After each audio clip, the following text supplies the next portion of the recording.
Soy Roberto Llamedo, fui empleado de banca en su día y ahora estoy jubilado. Soy el presidente, maestro siderator de la Cofradía de la Sidra.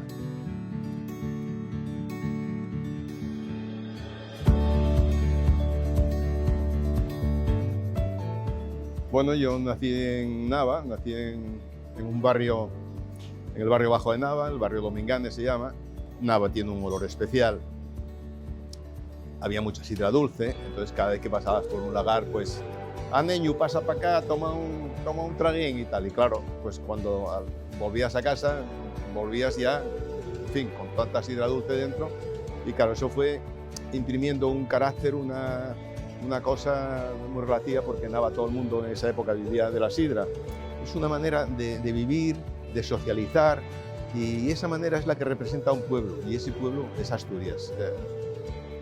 Bien, conozco la presentación de la cultura sidrera, patrimonio inmaterial de la humanidad.